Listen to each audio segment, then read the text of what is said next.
Alors, bonjour tout le monde. Bienvenue à la formation sur la gestion du changement. Alors, mon nom est Caroline Parent. Je suis chargée de cours ici à HEC Montréal, puis j'enseigne aussi à l'École des dirigeants la gestion du changement et également aussi la gestion transversale, donc tous les modèles de gestion un peu plus collaboratifs, pardon. Puis en fait, je suis chargée de projet aussi au pôle santé HEC Montréal. Alors, bienvenue à tous sur cette formation en gestion du changement. Alors, en fait, pourquoi on s'intéresse à la gestion du changement dans la mise en œuvre de projets? C'est que, d'une part, on réalise que les taux d'échec en gestion du changement sont assez élevés. En fait, quand on parle de taux d'échec, là, on voit que ça varie entre 40 et 80 des projets qu'on essaie de mettre en place dans les organisations sont des échecs. Puis quand on va creuser un peu plus loin, on réalise que les principaux facteurs d'échec, en fait, les principaux obstacles à la mise en œuvre de nos projets sont reliés vraiment à des facteurs humains des changements organisationnels. Donc, souvent, on a tendance à beaucoup sous-estimer toute l'importance de l'individu dans le changement. C'est la raison pour laquelle aujourd'hui, on va parler de ça, donc de gestion du volet humain du changement. Puis c'est sûr que quand on parle de gestion du changement, il n'y a pas nécessairement je dirais, de recettes magiques là, qui vont faire en sorte qu'on va s'assurer que notre projet soit un succès. Parce que les changements, c'est quelque chose qui est vraiment contextuel. Hein? Un changement, c'est quelque chose qui est contextuel, puis d'où l'importance de bien comprendre tout le contexte dans lequel on implante le changement organisationnel, à savoir c'est quoi le contexte de mon environnement, c'est quoi les conditions en ce moment qui ont dans mon organisation qui vont avoir justement une influence là, sur la mise en œuvre de mon projet. Qui sont les principaux parties prenantes, donc qui sont les principaux destinataires de mon changement. Donc, c'est tous des éléments qu'on va regarder ensemble pour la formation d'aujourd'hui. Peut-être avant de commencer, petite technicalité, j'espère que tout le monde m'entend bien. Je suis supposée vous entendre aussi, donc on a mis là, vos microphones en action, donc n'importe quand que vous voulez m'interrompre durant la formation, que vous avez une question ou des commentaires, là, vous ne vous gênez pas pour le faire à n'importe quel moment. Si vous éprouvez par contre des problèmes avec votre micro, vous pouvez aussi, via votre panneau de configuration, là, vous pouvez lever la main. Donc, il y a un petit signe là, que vous pouvez voir dans votre écran pour lever la main. À ce niveau-là, vous pourriez poser votre question ou vous pouvez également le faire par écrit là, à l'endroit qui est indiqué là, sur votre panneau de configuration. Alors, voilà, si personne n'éprouve aucun problème technique, là, on va y aller avec le plan de la séance d'aujourd'hui. Donc, je ne peux pas vous cacher qu'on a seulement 1 heure, puis que 1 heure, c'est très court là, pour parler de gestion du changement. Alors, en fait, habituellement, c'est une formation que je donne davantage sur une demi-journée, voire une journée complète de formation. Donc, à ce niveau-là, j'ai un défi de taille, mais inquiétez-vous pas, j'ai parlé avec l'équipe du HEC là, qui m'ont bien mis au fait des 4 différents projets là, que vous êtes en train là, de mettre en place là, dans vos différentes organisations. Donc, en fait, on a discuté beaucoup de vos projets, mais notamment là, des enjeux que vous pouvez vivre en gestion du changement. Donc, ce qui m'a permis de vraiment d'essayer dans le meilleur du possible de bien cibler ma formation autour de 2 principaux outils. Donc, je vais vous parler du modèle CAPT. Je ne sais pas si certains d'entre vous le connaissez déjà.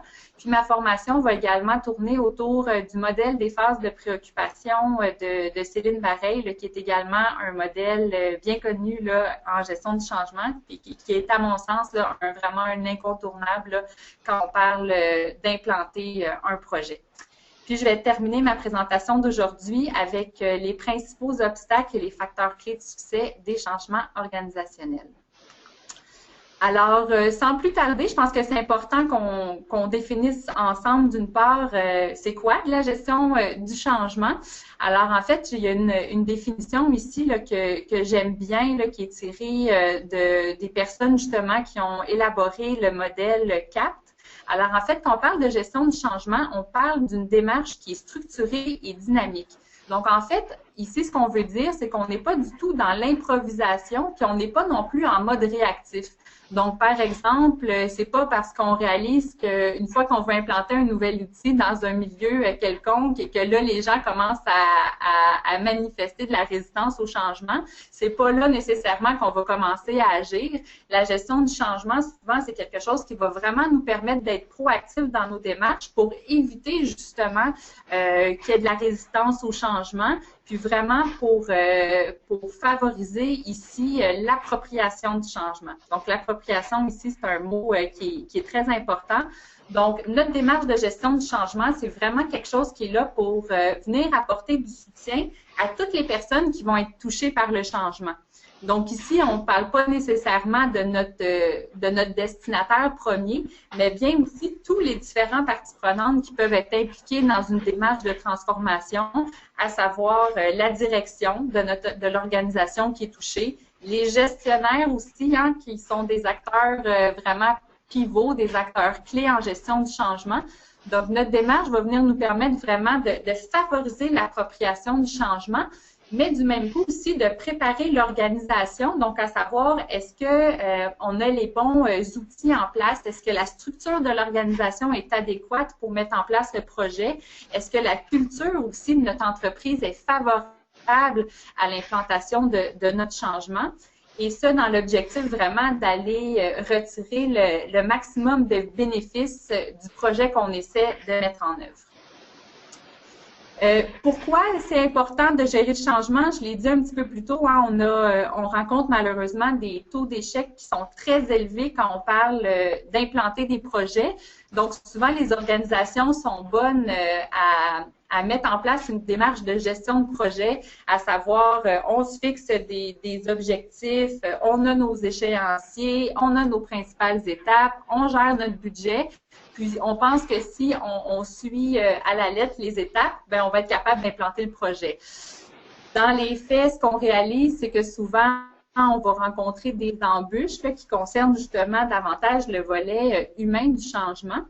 Puis, ce qui est intéressant de voir, là, que vous pouvez voir dans la diapositive que je vous montre à l'instant, on a un groupe de recherche, là, ProSci, qui fait des études en gestion du changement auprès de 500 grandes entreprises à travers le monde. Puis, ce que ces études-là nous démontrent, c'est que d'une part, au niveau des pratiques de gestion du changement, plus une entreprise va adopter des bonnes pratiques, donc des pratiques excellentes en gestion du changement, elle va avoir notamment 4 fois plus de chances de respecter les échéanciers de son projet. Elle va avoir 1,6 fois plus de chances de respecter le budget qu'elle s'était donné de respecter. Mais un élément qui est très important à mon sens, elle va aussi avoir 6 fois plus de chances d'atteindre les objectifs visés dans son projet. Donc ça, concrètement, si on parle là, en lien avec vos objectifs de vos projets, si on a comme objectif, puis ça devrait peut-être parler à une équipe de projet, par exemple, que 1000 personnes utilisent notre outil d'autogestion sur les troubles anxieux et dépressifs, eh bien, si on met en place des pratiques de gestion du changement qui sont excellentes, on aurait 95% de chances d'atteindre nos objectifs. Et au contraire, si on n'a pas vraiment de pratique de gestion du changement, puis nos pratiques sont plutôt pauvres, ici, on aurait seulement 15% de chances d'atteindre les objectifs de notre projet. Donc, je ne sais pas si ces chiffres vous parlent et vous convainquent là, de toute l'importance de justement s'intéresser puis de mettre en place des conditions favorables pour implanter nos changements, notre changement organisationnel. Est-ce que ça va pour ça? Pas de questions jusqu'à présent? Donc, je continue. Comme je vous ai mentionné un peu plus tôt, ma formation d'aujourd'hui tourne autour du modèle CAPT. Je ne sais pas si vous le connaissez, mais c'est un modèle là, qui a été monté en collaboration avec une firme de consultants en gestion du changement, le Brio Conseil. Mais ce qui est intéressant, c'est que ça a aussi été monté en collaboration avec le CHU Sainte-Justine, donc vraiment un milieu de la santé, et aussi en collaboration avec le HEC Montréal. La raison pour laquelle j'ai choisi de vous présenter cet outil-là, c'est que, d'une part, je vous dirais que pas mal tous les modèles en gestion du changement se ressemblent, là, à savoir qu'il y a souvent 5 principaux éléments à considérer. Donc, pour CAP, là, on parle de tout le volet de bien comprendre le changement, comprendre le contexte dans lequel on essaie d'implanter notre transformation. Il y a le volet aussi d'adhésion, hein, comment on fait pour s'assurer que les personnes adhèrent au changement, donc ne pas avoir des comportements de résistance, puis adhèrent aussi à sa légitimité. On se pose aussi souvent en gestion de changement la question de la participation, hein, jusqu'à quel point on devrait impliquer les gens dans notre démarche. Souvent, il y a beaucoup d'acteurs qui vont graviter autour de notre projet, puis on se demande c'est quoi le niveau de participation requis pour, d'une part, s'assurer d'éviter de la résistance, mais aussi, à un moment donné, on veut que notre projet avance à un bon rythme, puis faire participer tout le monde, à un moment donné, ça retarde aussi notre démarche de transformation. Donc, on parle de participer, on parle aussi de transférer le changement dans la pratique. Hein? Donc, on peut donner de la formation, on peut expliquer aussi ce qu'on essaie de faire et les nouveaux comportements ou les nouveaux rôles qu'on souhaite que les destinataires pratiquent dans leur milieu. Mais comment on fait pour s'assurer vraiment que ce qu'on leur a montré va être transféré dans le milieu de travail? Puis en gestion du changement aussi, souvent, on finit avec un volet pour s'assurer de la bonne évolution de notre changement. Donc, comment on fait pour s'assurer d'avoir des conditions qui vont rendre notre changement périn dans l'organisation, s'assurer du même coup qu'on atteint les bénéfices anticipés. Comment aussi on fait pour s'assurer de l'évolution ou de l'amélioration continue de notre changement. Donc, CAP, c'est vraiment des outils qui englobent justement ces 5 éléments-là. Puis la raison pour laquelle j'ai souhaité vous présenter CAP, c'est que justement, c'est un modèle de gestion du changement qui vous propose des outils concrets pour vous aider dans la mise en œuvre de votre changement. Plus concrètement, c'est sûr que moi, aujourd'hui, j'ai juste 1 heure, donc on ne va pas aller dans le détail de chacun des outils de CAP. Mais seulement pour vous donner une idée, là, vous voyez en haut de l'écran, on retrouve nos 5 dimensions de gestion du changement.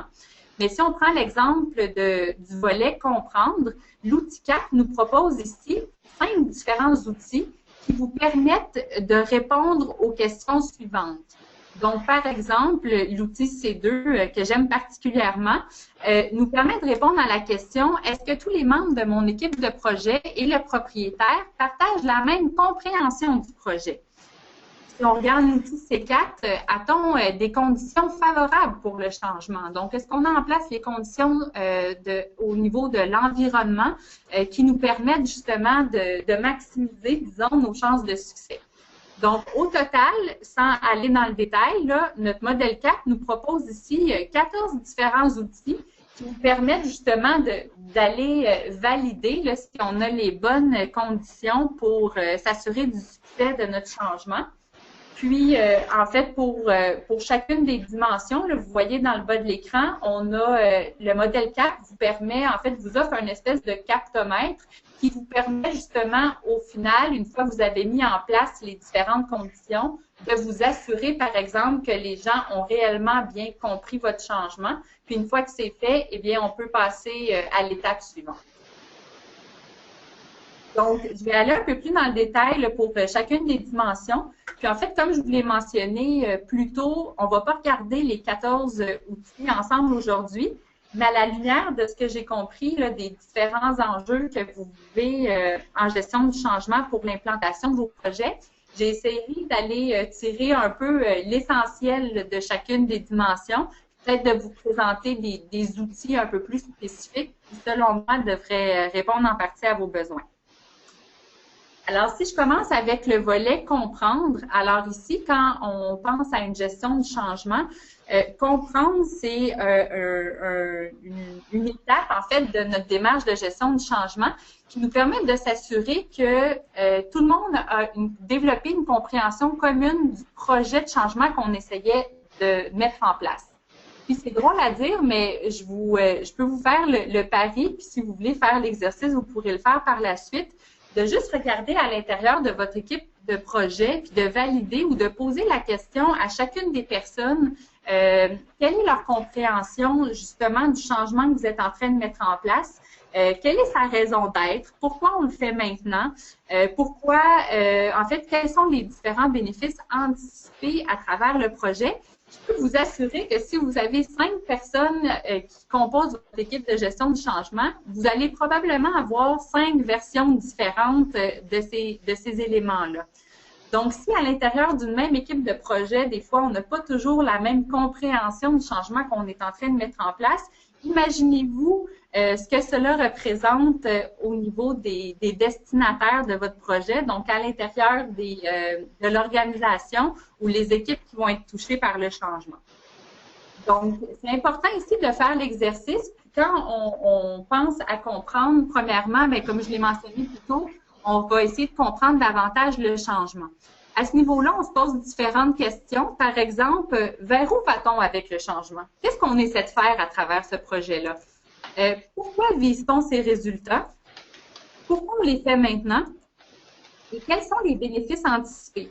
Donc ici, ça peut être un exercice, puis je vous conseille de le faire là, juste au niveau de votre équipe de projet, même si vous n'êtes pas une grande équipe, des fois, même si on est juste 2 ou 3 personnes, ça peut valoir la peine de faire la démarche.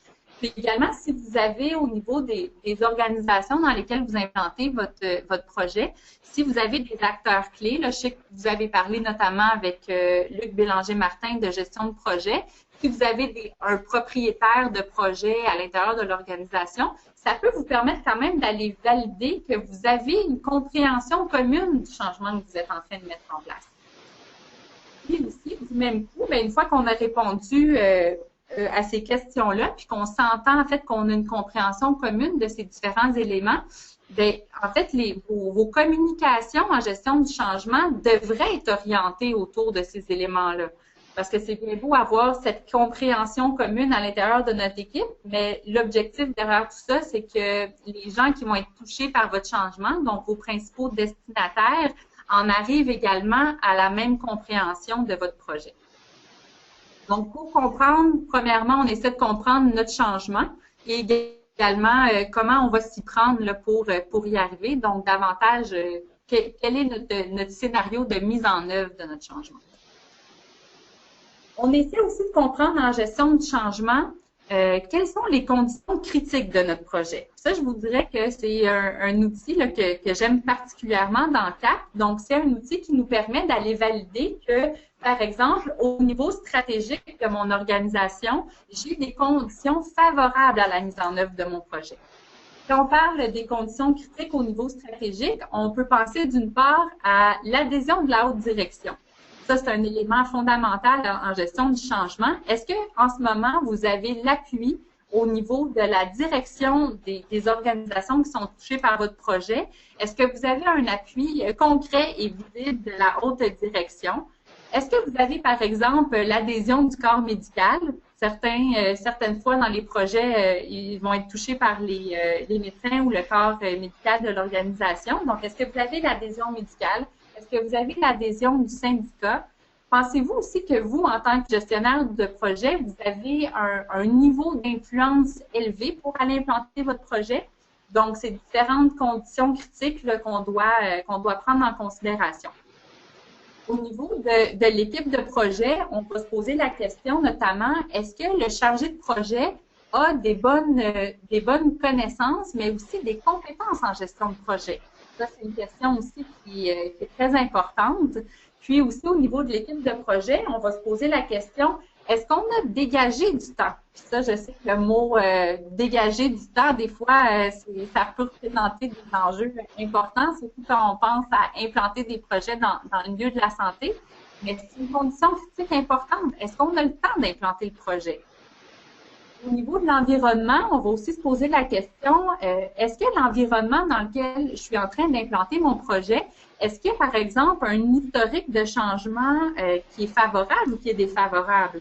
Parce que ça aussi, ça peut avoir une influence. Si vous allez implanter un projet dans un milieu où ils ont déjà vécu une panoplie de changements, que ces changements-là, ça n'a souvent pas été gage de succès, que les gens ont mis beaucoup d'énergie pour finalement que le projet ne se réalise pas, soit dit en passant, je prends le temps d'en parler parce que souvent, c'est ce qu'on constate dans le milieu de la santé.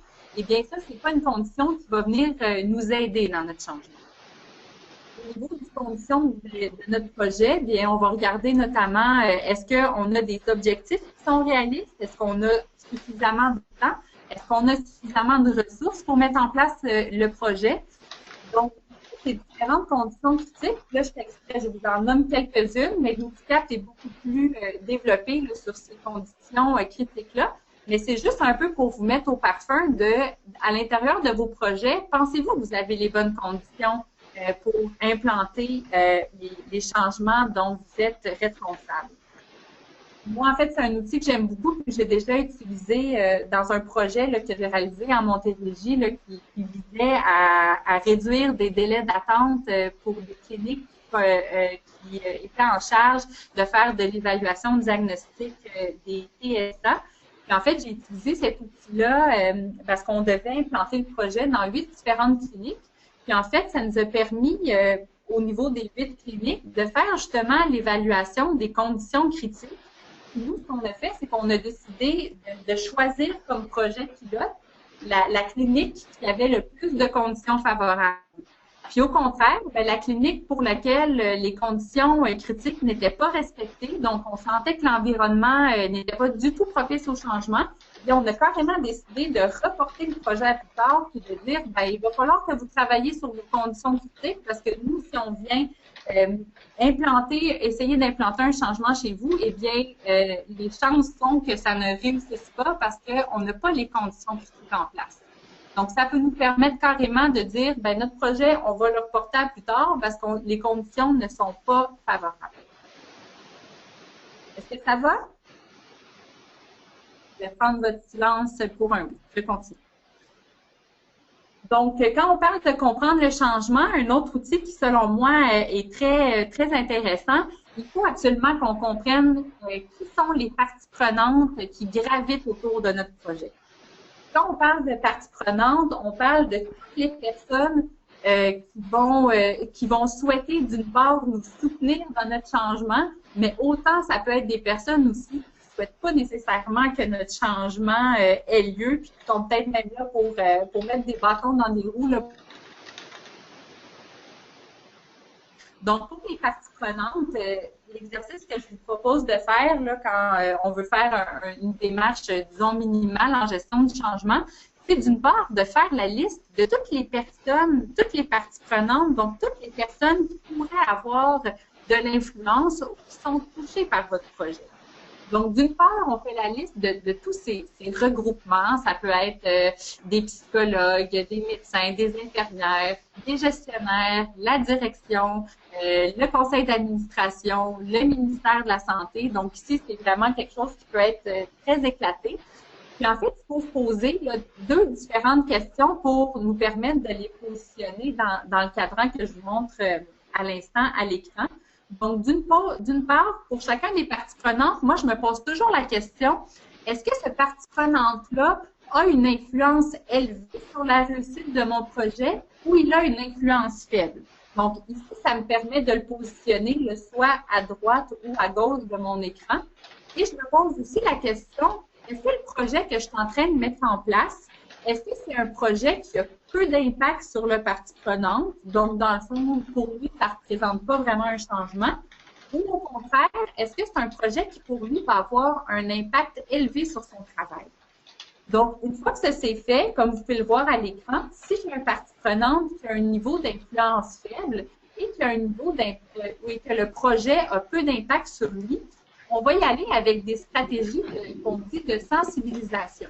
Donc, à ce niveau-là, ben, c'est un partie prenante, donc il faut le considérer dans notre démarche de changement, mais peut-être que pour lui, simplement le tenir informé de ce qu'on est en train de faire. Donc, ça peut être des communications avec des médias qu'on appelle pauvres. Par exemple, on leur envoie une lettre, on leur envoie un courriel là, pour simplement vraiment les sensibiliser par rapport à notre idée de projet. Par contre, si on a des parties prenantes qui ont plus d'influence sur le projet, même si le projet n'a pas vraiment des impacts directs sur eux, on peut penser, par exemple, à des groupes syndicaux, on peut penser au comité de direction. Il va avoir beaucoup d'influence sur le projet, mais le projet n'a pas vraiment d'impact sur lui. On va y aller davantage avec des stratégies qu'on appelle de compréhension.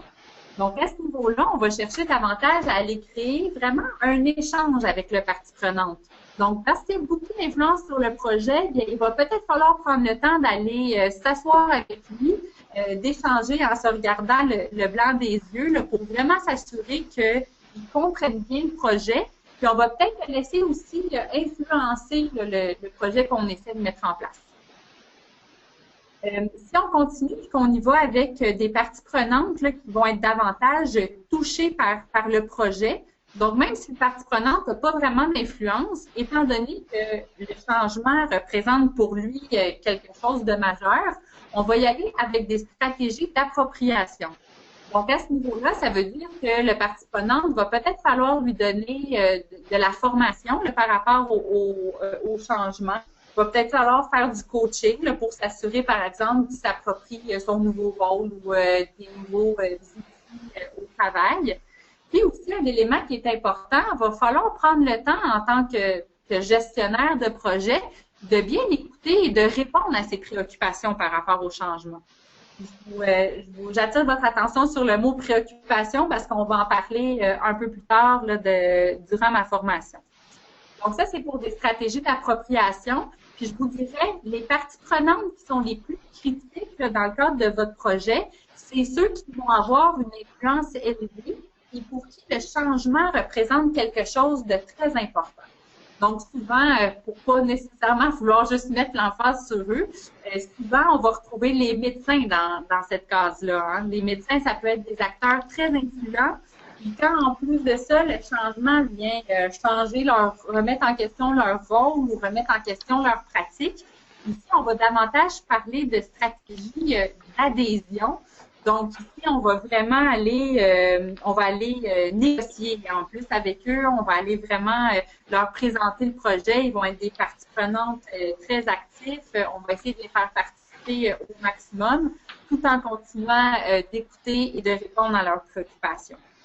Donc, ça, pour moi, là, c'est vraiment un outil qui est fondamental là, en gestion du changement. Bien comprendre les parties prenantes de notre projet, parce que souvent, on a tendance à mettre l'emphase peut-être sur le groupe qui est directement touché par notre changement, mais on oublie aussi tous les acteurs qui gravitent autour de notre projet, qui éventuellement pourraient avoir tout de même une influence assez importante. Donc, ça fait le tour, comme je vous disais plus tôt, de façon sommaire là, du volet de compréhension de notre changement. Donc, une fois qu'on a travaillé sur ces différents éléments-là, on va travailler à l'adhésion du changement par les différents parties prenantes. Donc, ici, adhérer, j'attire votre attention, c'est pas comprendre. Hein? On peut comprendre notre projet, mais on peut ne pas nécessairement être en accord avec sa légitimité. Donc, quand on adhère au changement, c'est qu'on croit à la légitimité du projet, puis on est prêt à soutenir la démarche dans l'organisation. Donc, à ce niveau-là, pour l'adhésion, l'outil qui me semble le plus important à ce niveau-là, c'est l'outil du modèle des phases de préoccupation de Céline Bareil. Je ne sais pas si c'est un outil là, dont vous avez déjà entendu parler. Là, je sais qu'il est quand même bien utilisé dans le réseau. Moi, en fait, c'est mon outil fétiche en gestion du changement là, que je traîne toujours avec moi quand je veux faire du coaching ou aider des organisations à mettre en place des projets. C'est vraiment un outil qui est simple à utiliser, mais aussi qui nous permet vraiment de repositionner l'individu, donc les personnes qui sont touchées par le projet, vraiment au cœur de démarche de changement. Donc, d'une part, quand on essaie de gérer les préoccupations, en fait, la raison pour laquelle c'est important de s'y attarder, c'est qu'une préoccupation, donc qui est une inquiétude par rapport à un changement, qui, soit dit en passant, c'est des préoccupations qui sont tout à fait légitimes et normales. Hein. Quand on vit un changement, l'humain, c'est un être qui aime beaucoup la stabilité. Puis quand on parle de changement, que ce soit dans notre vie personnelle ou dans notre vie professionnelle, souvent, ça va générer des inquiétudes qui sont tout à fait normales. C'est notre rôle en tant que gestionnaire ou en tant que gestionnaire de projet de donner une réponse à ces préoccupations-là. Puis, une fois qu'on a répondu à la préoccupation, eh bien, ça permet à un individu, au groupe d'individus, de progresser dans son appropriation du changement Tandis que si les gens ont des préoccupations, ont des questionnements, ont des inquiétudes par rapport au changement, mais que personne n'est là pour les considérer et répondre à ces préoccupations-là, eh bien, c'est souvent là qu'on va voir apparaître des comportements de résistance au changement. Donc, ici, j'attire votre attention. Une préoccupation, c'est pas une résistance nécessairement. Donc, souvent, une préoccupation, c'est une inquiétude qui est tout à fait légitime et normale. Et c'est quand on ne répond pas à la préoccupation qu'on va peut-être pouvoir voir apparaître des comportements de résistance au changement, ce qui est évidemment pas souhaitable. Donc, le modèle des phases de préoccupation, ce qui nous dit là, en gestion du changement, c'est que d'une part, l'individu qui vit un changement organisationnel va passer par différentes phases d'inquiétude par rapport au changement qui vont toucher différents volets et aussi qui vont progresser à travers le temps et au fur et à mesure qu'on va justement être capable en tant que gestionnaire de bien répondre à sa préoccupation. C'est seulement quand l'individu va avoir cheminé à travers minimalement, je vais vous l'expliquer plus tard, là, les 5 premières phases de préoccupation, c'est seulement à ce niveau-là que l'individu va être prêt justement à s'approprier un changement organisationnel. Donc, si je les passe un après l'autre, là, d'une part, quand un humain va être confronté à un changement, de façon générale, hein, ça ne veut pas dire que tout le monde va passer par toutes ces phases-là en même temps, mais de façon générale, au départ, les gens n'auront pas vraiment de préoccupation par rapport au changement. Surtout lorsqu'ils ont vécu des changements organisatifs qui ne se sont pas avérés être des succès ou que finalement, on a décidé d'arrêter les démarches en cours de route, plus l'individu va avoir vécu un historique de changement qui est négatif, plus il va avoir tendance à, lorsqu'il va entendre parler d'un changement, il va se dire, ah ben moi, ce changement-là, ça me préoccupe pas vraiment. Si je me fie à mon expérience passée, c'est la nouvelle mode, hein, on travaille sur différents outils, mais moi, je pense que ça me touchera pas puis qu'on va pas se rendre à utiliser cet outil-là. Donc, ici, j'ai aucune préoccupation par rapport au changement. Une fois, par contre, que la personne comprend que non, le changement, c'est quelque chose qui est sérieux. Hein, je réalise qu'on met beaucoup d'efforts, beaucoup d'énergie, beaucoup de ressources pour l'implanter. Puis là, je comprends vraiment que c'est quelque chose qui va venir avoir un impact sur moi. Là, je commence justement à avoir des préoccupations qui sont davantage centrées sur moi-même. Donc, ici, je vais me préoccuper beaucoup des impacts que le changement va avoir sur mon rôle dans l'organisation, sur mes tâches, sur ma charge de travail, par exemple. Donc, je vais vraiment avoir des préoccupations qui sont très égocentriques. Une fois que mon gestionnaire ou que le gestionnaire de projet va avoir répondu à ces préoccupations-là, eh bien, c'est là que je vais commencé à avoir des préoccupations qui sont davantage centrées sur la capacité de mon organisation à mettre en œuvre le changement. Donc, d'une part, je vais me demander, moi, je suis prête à mettre les efforts nécessaires, là, mais est-ce que mon organisation a les reins assez solides? Est-ce qu'il a les ressources nécessaires? Est-ce qu'il a assez de temps, justement, pour s'approprier ce changement organisationnel-là? Puis, je peux aussi commencer à me questionner sur la légitimité du changement. Donc, c'est bien beau, là, c'est sérieux, mais est-ce que je trouve vraiment que le changement est légitime? Une fois qu'on va avoir répondu à mes préoccupations, souvent, je vais commencer à avoir justement des préoccupations qui vont davantage être centrées sur le changement, à savoir que je vais davantage m'intéresser à comment on va mettre en œuvre ce changement-là.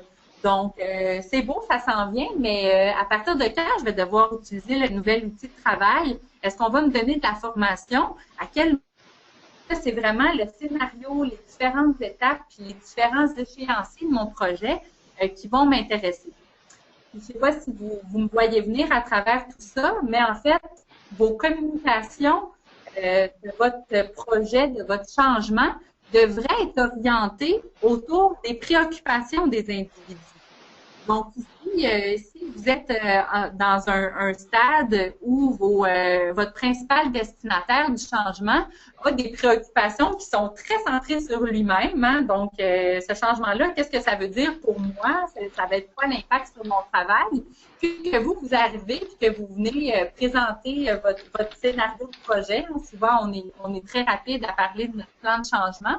Donc, si vous venez puis vous présentez les différentes étapes de votre projet, la personne, elle ne vous écoutera pas parce qu'elle a envie qu'on réponde aux questions de base, à savoir ce changement-là, qu'est-ce que ça veut dire pour moi?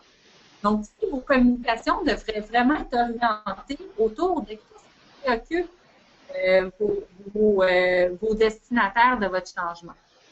Puis en fait, qu'est-ce qui est intéressant de ce modèle-là? En fait, ce que les recherches nous ont démontré, parce que c'est un modèle qu'on utilise beaucoup ici à HEC Montréal, puis qui a été testé là, par plusieurs chercheurs, là, dont Céline Bareil qui a inventé le modèle.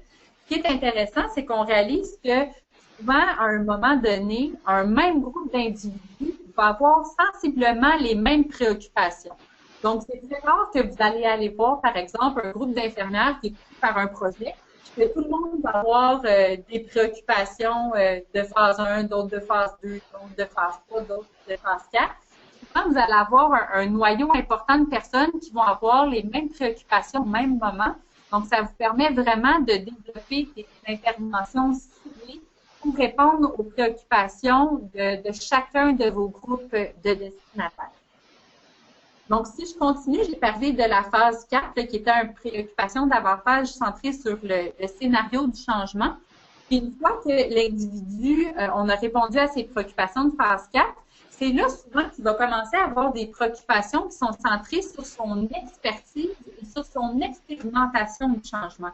Donc là, il va voir que le changement est sérieux, ça s'en vient, il va comprendre les différentes étapes du plan de mise en œuvre, mais là, il va commencer à se demander, est-ce que j'ai la compétence et les connaissances nécessaires pour justement m'approprier le changement organisationnel?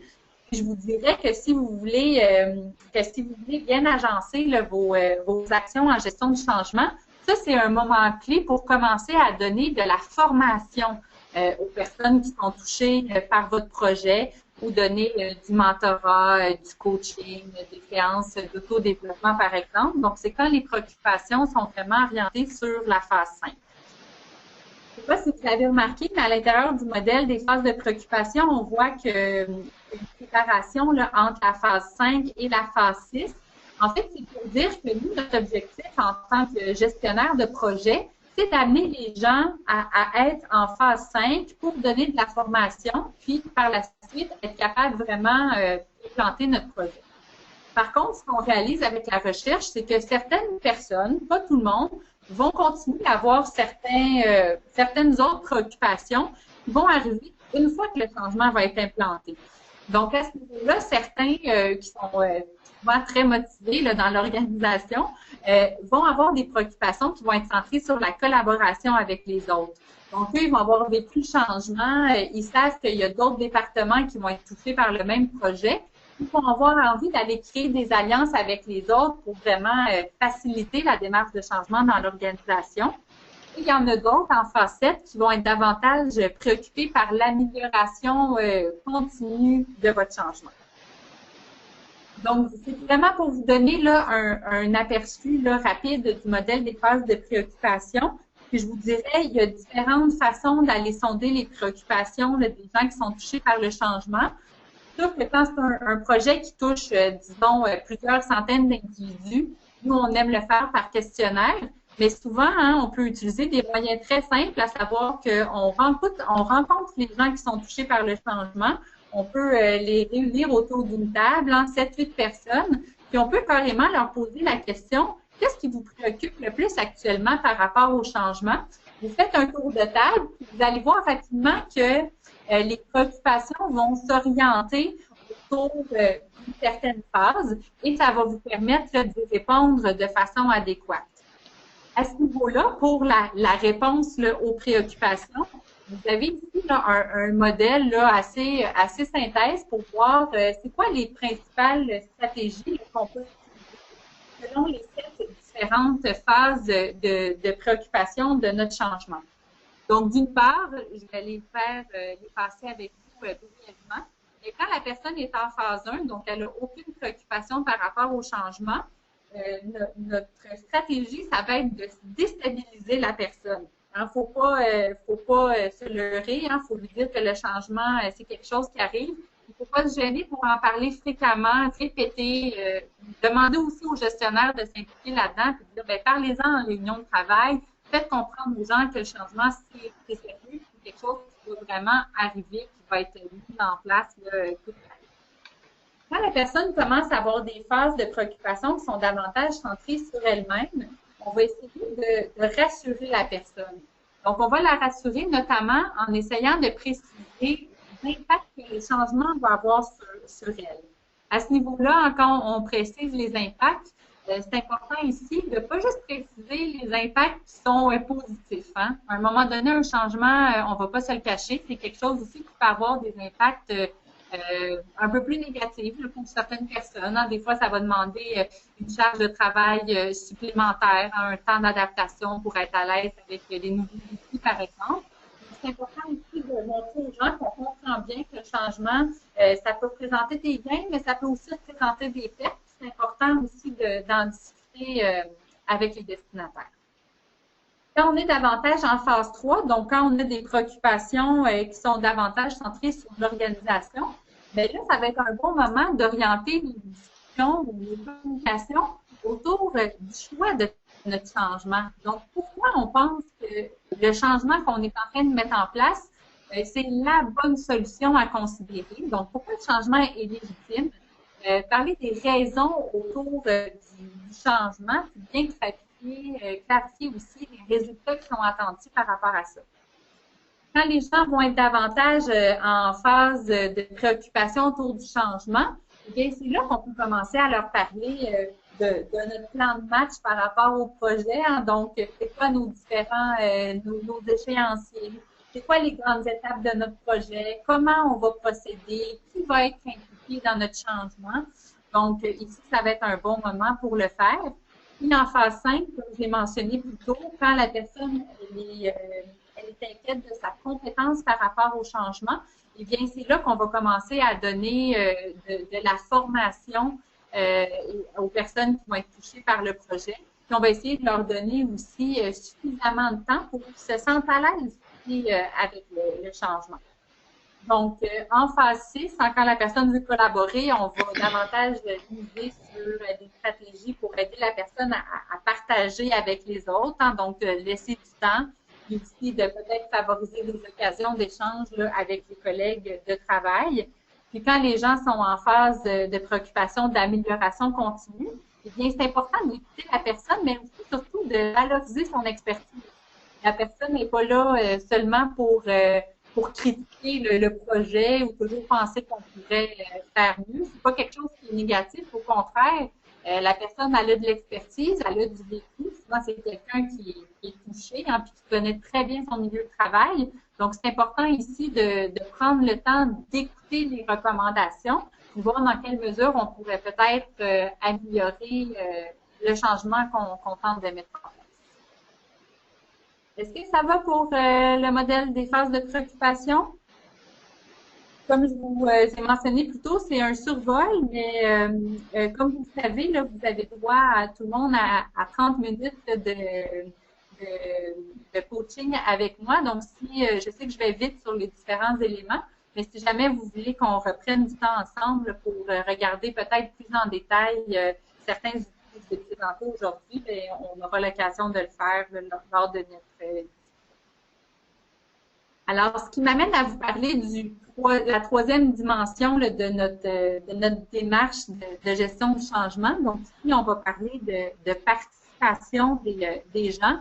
Donc, à savoir, dans quelle mesure, dans le fond, je dois faire participer les personnes. Donc, c'est quoi le niveau de participation qui est requis pour chacune des parties prenantes. Puis, quand on parle de faire participer, ça ne veut pas dire nécessairement qu'on fait participer sur tous les volets de notre projet. Parce que des fois, peut-être que les objectifs de notre changement, ils sont pas négociables. Les gens n'ont pas leur mot à dire là-dessus. Peut-être que le changement aussi, c'est quelque chose qui est imposé. On ne peut pas les consulter, hein, il faut vivre avec le changement. Mais peut-être par contre que les gens, au niveau de comment on va mettre en œuvre le changement, donc comment on va l'implanter, peut-être que là, ici, on peut décider de faire participer davantage les gens.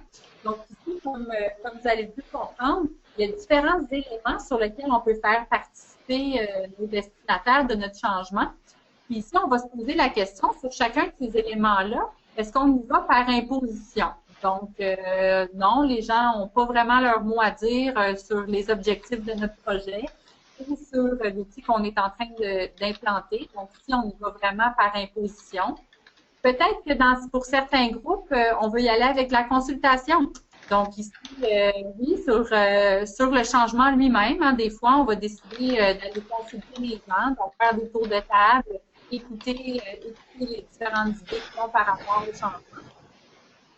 Des fois aussi, faut pas se le cacher, on peut être rendu à carrément avoir des stratégies et faire de la négociation de notre projet. Souvent, quand on a des acteurs là, qui sont très, très influents par rapport à notre changement, puis qu'on sait carrément que si ces personnes-là n'embarquent pas, eh bien, notre projet, on ne sera pas capable de le réaliser. Et bien, des fois, il faut peut-être y aller avec de la négociation, quitte peut-être même à laisser tomber certains volets du changement qu'on avait considérés au départ pour justement s'assurer qu'avec les négociations, eh bien, on va être capable de faire embarquer certains groupes de parties prenantes dans notre changement. Donc, on peut y aller en négociation et on peut aussi carrément faire de la codécision, donc vraiment impliquer les gens et les laisser décider avec nous les différents volets du changement qu'on souhaite mettre en place. Au niveau du transfert, donc, si je fais un petit récapitulatif, là, parce qu'on voit beaucoup de matériel ensemble aujourd'hui. Donc, dans notre démarche de transformation, on s'assure d'une bonne compréhension de notre changement, compréhension des conditions critiques, du changement lui-même, des différentes parties prenantes qui sont touchées, qui gravitent autour de notre changement. Une fois que la compréhension est bien montée, on s'assure de l'adhésion des personnes au changement. Ça se fait beaucoup par le biais de l'écoute et de la réponse aux préoccupations des individus. Donc, plus on répond à leurs préoccupations, plus on va s'assurer de les amener à un stade où ils vont être prêts à s'approprier et adhérer au changement. Une fois que ça s'est fait, on fait participer les gens sur à différents niveaux de participation et sur différents éléments. Et une fois que ça s'est fait, on va davantage s'intéresser au transfert, justement, du changement dans le milieu de travail.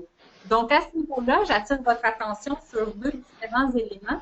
D'une part, quand on pense au transfert, il faut s'intéresser à bien comprendre c'est quoi les impacts de mon changement.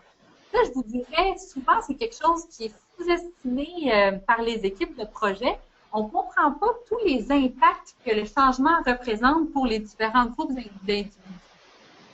Par exemple, on a fait un projet là, en Montérégie là, avec des infirmières qui faisaient du soutien à domicile. Puis on a demandé aux infirmières, au lieu de passer seulement une demi-journée à faire la tournée des patients, puis après ça, revenir au bureau pour rentrer là, les notes de leur dossier là, au bureau devant leur poste de travail, on leur a dit non, dorénavant, là, pour maximiser votre temps, vous allez passer votre journée sur la route. Donc, toute la journée, vous allez aller voir dans le fond, votre clientèle, puis vous allez prendre vos notes au fur et à mesure sur votre tablette électronique.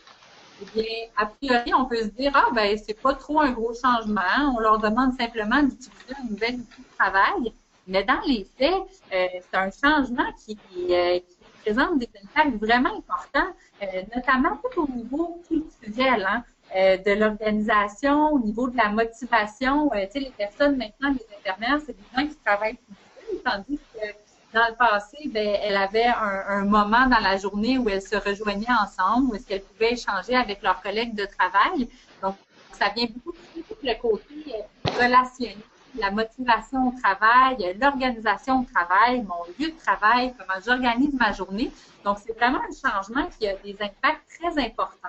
Donc, à ce niveau-là, je vous encourage, vous, pour vos projets, de faire l'évaluation justement des impacts que le changement a, d'une part au niveau de l'organisation du travail, au niveau des outils qui sont utilisés, au niveau aussi des compétences qui sont demandées par les personnes qui sont touchées, mais aussi au niveau culturel. Est-ce que votre changement a un impact au niveau culturel là, des secteurs qui sont touchés par votre projet?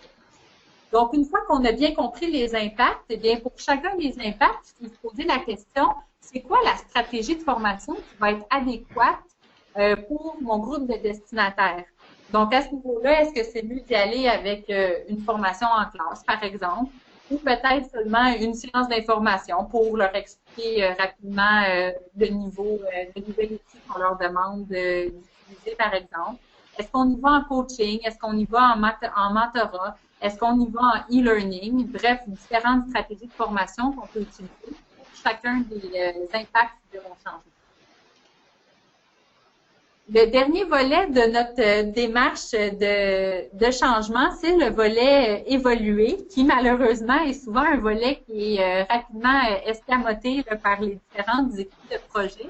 À savoir que souvent, on a un mandat, hein, on a une démarche de gestion de projet, on l'implante, on mesure une semaine plus tard les résultats, puis après ça, eh bien, on démembre notre équipe de projet, puis on quitte l'organisation, puis on prend pour acquis là, que parce que les gens là utilisent, se sont appropriés le changement, et puis c'est quelque chose qui va durer dans l'organisation. Eh bien, malheureusement, souvent on fait ça un peu à tort parce que les organisations, c'est difficile de rendre justement pérenne notre changement dans notre entreprise. C'est pas parce que on a l'impression que les gens se sont appropriés le changement que si on vient 6 mois plus tard, les nouveaux comportements, les nouveaux rôles sont toujours en place dans notre entreprise. Donc, d'une part, quand on pense à faire évoluer notre changement, on va s'intéresser à la pérennité du changement.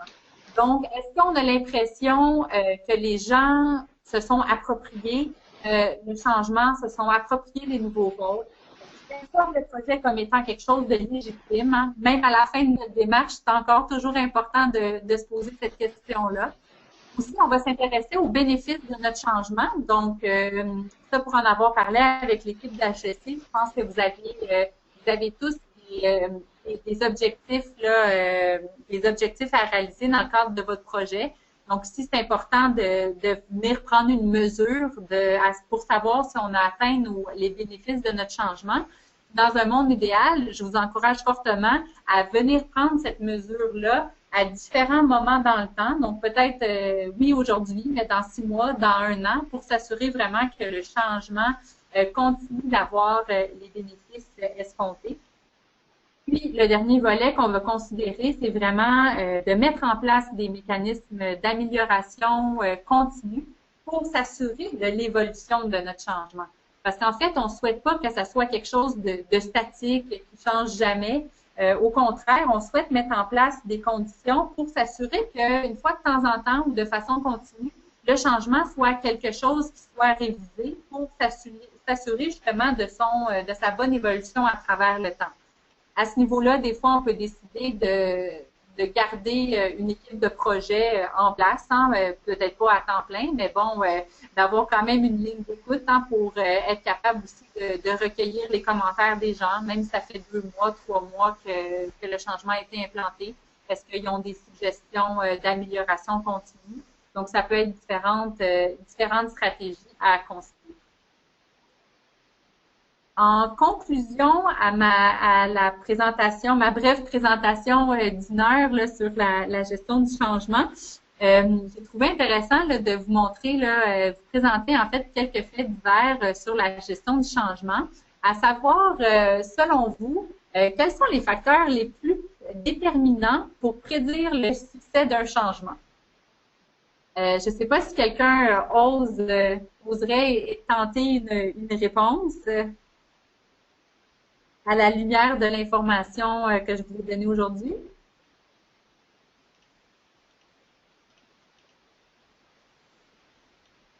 Personne ne se mouille?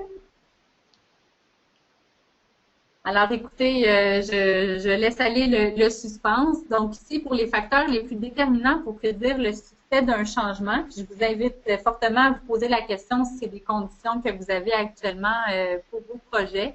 Mais d'une part, le soutien actif et visible de la haute direction dans le projet, c'est le facteur numéro 1 qui va nous permettre de prédire le succès ou non de votre changement. Donc, mon meilleur conseil, si en ce moment vous sentez que la haute direction, les projets qui sont touchés par votre changement n'est pas là pour vous appuyer. Et pas juste de vous appuyer quand vous parlez un à un. Là. Vous appuyer lors des communications, de vous assister lorsque vous faites des présentations sur votre projet aux parties prenantes critiques.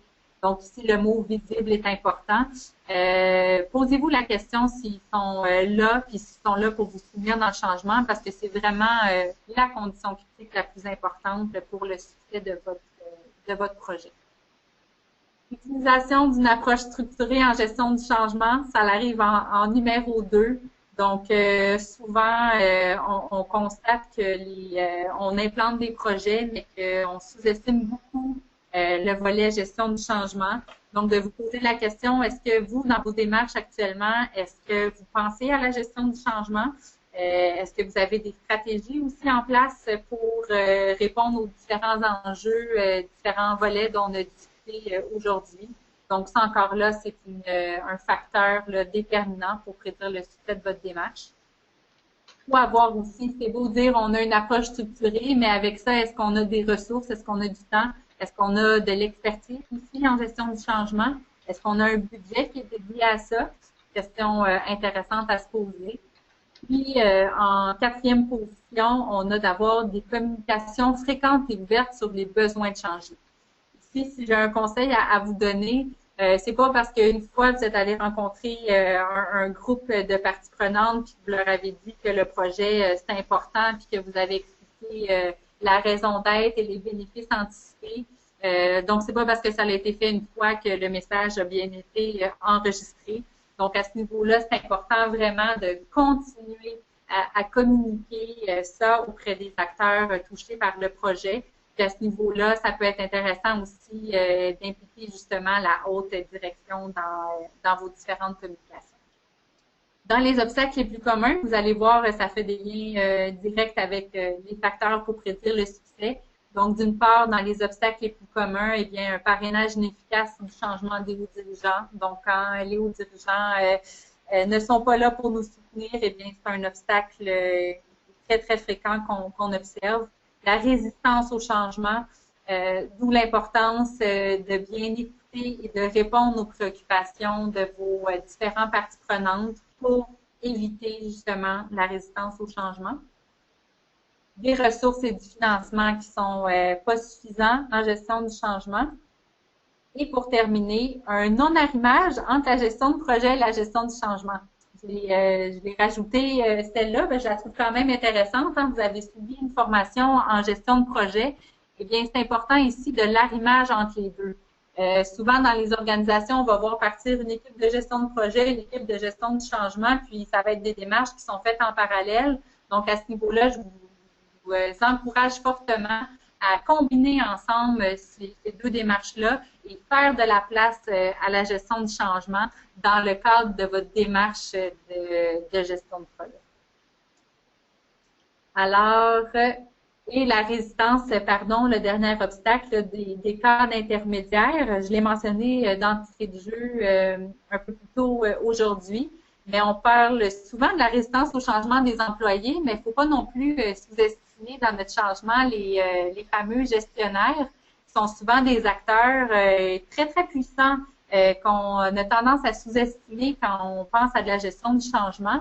Il faut penser que ces acteurs-là, c'est des gens qui sont sur le terrain, qui parlent aux personnes qui vont être touchées par votre projet. Donc, c'est important ici de s'assurer qu'eux aussi sont dans le coup et qu'ils adhèrent à votre changement pour, par la suite, vraiment venir vous aider et vous soutenir dans votre démarche de projet. Alors voilà, ça met fin à ma formation d'aujourd'hui, 1 heure pile. J'espère que vous avez apprécié la formation. Si jamais vous avez je ne sais pas si vous avez des questions ou des commentaires auxquels je pourrais répondre avant de terminer la session.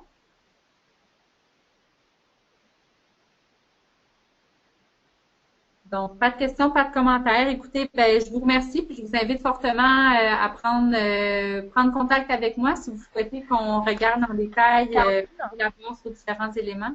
Caroline, je pense qu'on a une main levée de Shandy. Oui. Est-ce que, Shandy, est-ce que tu voudrais Oui, parler? est-ce que vous m'entendez? Oui, là, on t'entend.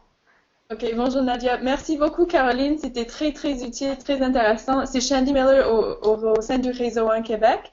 Bon. J'ai hâte d'entendre les commentaires des équipes de projet, mais peut-être que ce ne serait pas le moment. Je voulais juste avoir la validation que quand on parle de la gestion du changement, est-ce que c'est la même chose que la mise en œuvre ou l'application des connaissances? Parce que je pense qu'il y a un peu de confusion des fois avec les termes utilisés dans le même contexte. Est-ce que c'est très différent ou est-ce qu'on parle à peu près de la même chose? Je suis pas sûre d'avoir compris votre question, entre les connaissances. Non, quand on parle de la gestion du changement, Oui. est-ce que c'est à peu près la même chose que la mise en œuvre d'un projet ou de l'application des connaissances en pratique? Oui, ben en fait, oui, c'est vraiment, c'est pas mal ça, là. Dans le fond, quand on parle de gestion de changement, en fait, la gestion du changement, c'est une démarche qui va venir appuyer la mise en œuvre de notre projet. OK. Je sais pas si vous me suivez. En fait, pour moi, la gestion du changement, c'est quelque chose qui est un peu plus large que la mise en œuvre, puis qui va notamment aussi nous permettre de faire un bon diagnostic là, de notre projet, donc de bien comprendre le contexte. C'est en fait de l'information aussi qu'on va aller recueillir, puis une bonne compréhension de notre projet qui va permettre de nous assurer de le mettre en œuvre adéquatement. OK.